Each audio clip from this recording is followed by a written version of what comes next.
সপ্তাহের প্রথম দিন শহর বহরমপুরের রাস্তায় ঝাঁকে ঝাঁকে বাইক বাহিনী। বাইকে সওয়ার খোদ মুর্শিদাবাদ পুলিশ জেলার পুলিশ সুপার কুমার শানি রাজ। তার নেতৃত্বে মুর্শিদাবাদ পুলিশের পুরো টিম শহরের এক প্রান্ত থেকে আর এক প্রান্তে বাইক রাইডারদের দেখে থমকে দাঁড়ালেন অনেকেই। সেফ ড্রাইভ সেভ লাইফ কর্মসূচিতে ময়দানে পুলিশ কর্তারা। উদ্দেশ্য একটাই, জনসাধারণকে সচেতন করা। বাইক চালালে হেলমেট যে মাস্ট সেটাই বোঝানো হয়। আবারও সোমবার এসপি অফিস চত্বর থেকে সূচনা হয় এই কর্মসূচির। সাবধানে চালাও, জীবন বাঁচাও, এই বার্তা নিয়েই পথে নামে মুর্শিদাবাদ পুলিশ। এখানে আমরা 10টা রয়্যাল এনফিল্ড ট্রাফিক ডিউটির জন্য পুলিশ হেডকোয়ার্টার থেকে পেয়েছি।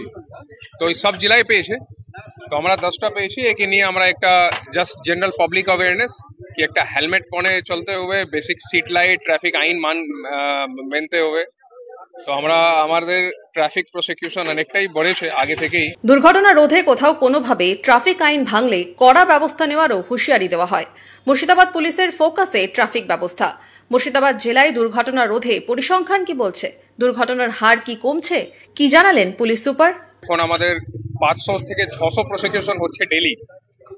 তো এই জন্য আমরা অনেকটাই ট্রাফিকের উপর ফোকাস করছি।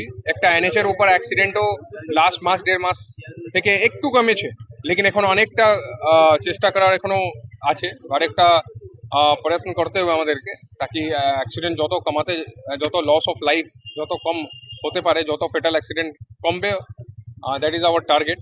তো এই জন্য একটা পাবলিক অ্যাওয়ারনেস জন্য আমরা আজকে যে র্যালি আছে, বাইক র্যালি, এখান থেকে মোটামুটি 3-4 কিলোমিটার টাউনের মধ্যে ঘুরে আমরা পুলিশ লাইনে শেষ করব। বহরমপুর শহরের বিভিন্ন প্রান্তে বাইক র্যালি ঘুরে এদিন পুলিশের উচ্চপদস্থ কর্তা, ট্রাফিক পুলিশ, উইনার্স টিম একযোগে বাইক নিয়ে সচেতনতা অভিযানে অংশ নেন।